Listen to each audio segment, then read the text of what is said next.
a l'Andreu Ginastet, que és mediador per la pau i viu a Alemanya. Voldria saber, Andreu, com es viu des d'allà tota aquesta situació, aquest procés cap a la independència que es viu a Catalunya. Se'n parla i se'n parla de forma molt detallada i molt complexa. Amb coneixement, per tant. Amb coneixement. El que passa és que els mitjans de comunicació en general presenten una imatge que és una mica pitoresca, no? És una imatge d'aquestes que no correspon a la realitat. Jo, com que sóc una persona catalana visquent a Alemanya, sé ben bé com posicionar-me, sé ben bé com tractar aquest tipus de notícia, però si a la televisió alemana informen que a Barcelona hi ha una manifestació i que hi venen 5.000 persones... Van dir 5.000 persones? El dia de la V baixa? Sí, van dir 5.000 persones. I després parlen de... Però van posar imatges i la gent va veure que deien 5.000 persones i veien aquelles imatges? Sí, aviam, o sigui, diguem que hi ha un concert polític en els mitjans de comunicació i el concert polític diu clarament el que s'ha de dir i el que no s'ha de dir. I es parla, o sigui, es donen prioritats a les notícies d'un tipus i d'un altre, però si a la ràdio estem viatjant durant el dia perquè estem treballant i tot el dia sentim que hi ha hagut una manifestació per la ràdio, estem en situació de trànsit i escoltem que són 5.000 persones... Per què donen aquesta manifestació a Alemanya? Alguns podríem preguntar, no? Si la xifra és aquesta, potser no caldria estar tot el dia parlant d'això. Exacte, però també el mateix es dona per altres causes. O sigui, hi ha maneres i maneres d'influenciar l'opinió pública i en aquest cas del que es parla és que hi ha pocs manifestants i que els que hi ha, doncs, que més que res per una qüestió econòmica. O sigui, la qüestió d'identitat, la qüestió de diversitat cultural, la qüestió, diguem, de que hem tingut un sistema polític que més aviat, doncs, ens ha negat la nostra identitat i la nostra existència. Doncs tot això no surt, no se'n fa ressò. I en aquest sentit... Hi ha preocupació? Sí que hi ha una mica de preocupació, però diguem com que allò d'Escòcia va anar bé.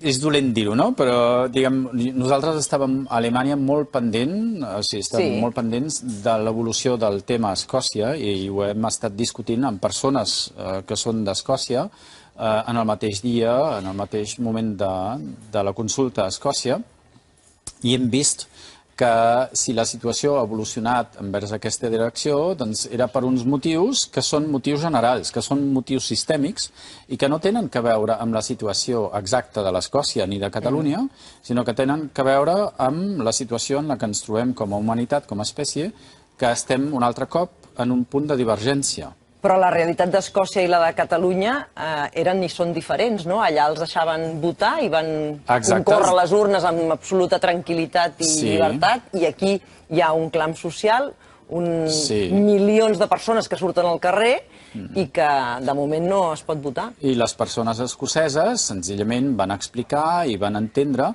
que si la consulta havia sortit d'aquesta manera, doncs que era degut al fet que tota la feina preparatòria havia estat la que havia estat i que un partit, diguem, el partit anglès centralista, doncs havia fet un cert tipus d'informació, havia comunicat d'una certa manera, mentre que els escocesos que demanaven l'independència ho havien fet una altra, i hi havia mancances. I en aquest sentit, doncs, els escocesos entenen que és un procés que trigarà anys. Tu que ets mediador per la pau, en aquesta pau, diguem, entre dues nacions, com s'hi hauria d'arribar a aquesta pau? Jo penso que precisament el que s'hauria de fer és primer establir la pau. O sigui, si el tema de la independència arriba per un discurs de poder, el que estem és parlant de poder. Llavors, qui té més poder i senzillament s'articula a través del poder. En aquest sentit, el discurs de la independència o de l'identitat de les persones, de l'identitat d'un poble, hauria de ser un tema de diversitat en el que s'entengués que la diversitat és un enriquiment de l'espècie humana i que aquest enriquiment permet a la societat en el seu conjunt evolucionar de forma favorable, perquè senzillament hi ha més estratègies, hi ha més diversitat per enfrontar-se a problemes i per tant estaríem parlant en un to positiu, que no faria la desunió, sinó que faria una unió més diversa.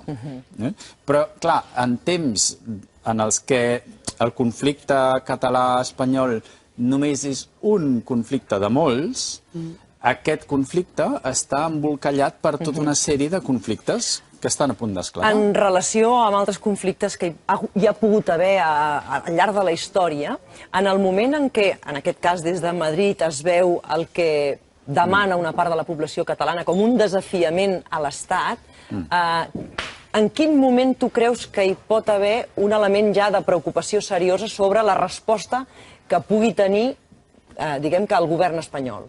Jo penso que la preocupació ha de ser sèria no només per banda del govern espanyol, sinó també del que comunica l'Armada espanyola, per exemple, o altres forces, en el sentit que Espanya no està aïllada, naturalment Espanya forma part d'Europa i per tant Europa està mirant aquest tema.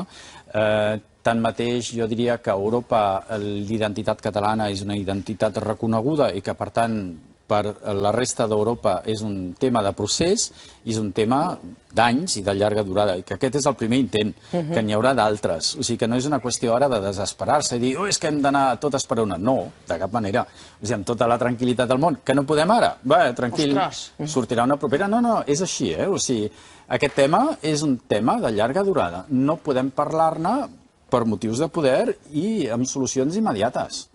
És a dir, tu creus que això no es resoldrà en un període de 2-3 anys? No. És a dir, que tu creus que en un període breu no podrem votar i que, per tant, en funció del resultat que sortís, imaginem que sortís sí a la independència, el procés cap a la independència real seria en un període de 2 o 3 anys. Tu creus que no? No, jo crec que no. Penso que és il·lusori. Penso que s'ha de fer una feina de fons que no s'ha fet. Penso que el discurs de fons que es porta ara no és el discurs adequat, que és un discurs que més aviat el que vol és provocar el desastre. O sigui, jo el que diria... Per part de tots dos contrincants. Sí, és que no són contrincants. Aviam, jo penso que tot això està maniatat. Tot el que vivim nosaltres a nivell de política internacional veiem que hi ha converses que no es veuen, però que es fan. I aquestes converses que es fan, o sigui, després hi ha el que és el stage, i és l'escenari, és a dir, el que el públic ha de veure, però el que ha de veure el públic no és el mateix que el que veiem nosaltres. I el que veiem nosaltres és que hi ha converses que es fan que no són públiques. I ja en som conscients nosaltres. I ja ens hi avenim. Exacte, però I de fet ja fa dies que el missatge que es dona als periodistes és ja convindrem que no es pot donar tota la informació i que per tant s'ha de ser prudent. Exacte. De tots els conflictes que hi ha en aquest moment arreu del món, m'estic referint a l'est d'Ucraïna, m'estic referint al tema de l'estat islàmic, de l'1 al 10 quin és el que més preocupa? El d'Ucraïna. El d'Ucraïna, per què? Perquè és un conflicte que és vell, és a dir, que les reunions que hem tingut del nivell dins de l'OTAN amb representants ucranians que precisament Rússia no va ser-hi de forma oficial, sinó que hi va ser de forma inoficial. És a dir, que en aquestes reunions jo vaig tenir l'ocasió de parlar amb el representant d'Ucraïna i ell m'ho va explicar molt tranquil·lament i em va explicar precisament que realment el conflicte és vell, que el conflicte fa 10 anys que estan esperant que esclati i que no té que veure només amb Ucraïna, sinó que té que veure, per exemple, amb que l'any 1990, quan es van reunificar les Alemanyes, van prometre de no escampar la OTAN cap a l'est. Però què va passar després d'obrir la frontera?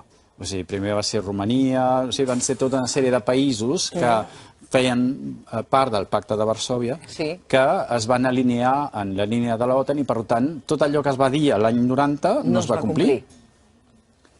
En aquest sentit... Com pot evolucionar en aquest sentit?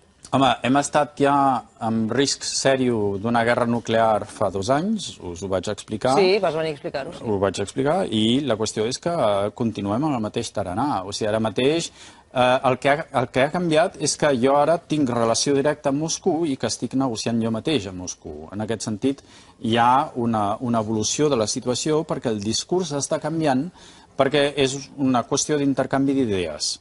I aquestes idees, que són idees de pau i que són positives, a Rússia ara s'escolten. En aquest sentit, doncs, hi ha una evolució de la situació en el sentit que hi ha un nou discurs que és acceptable, que se l'estimen, que els agrada i que, per tant, està portant a nous fronts de negociació. Però hi ha els antics.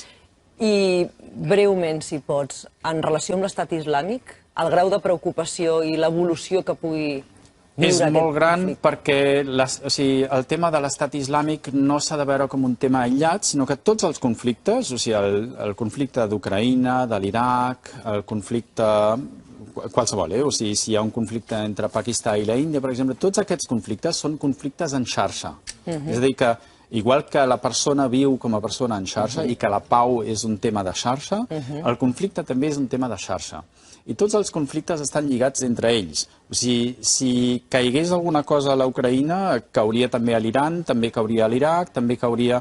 O sigui, hi ha tot un seguit de conflictes que es desencadenarien. I que no es poden tallar. Un cop es desencadena el conflicte. És molt difícil perquè llavors entrem en situacions caòtiques, o sigui, el que jo dic de l'entropia, al moment que entrem en una fase d'entropia estem perduts.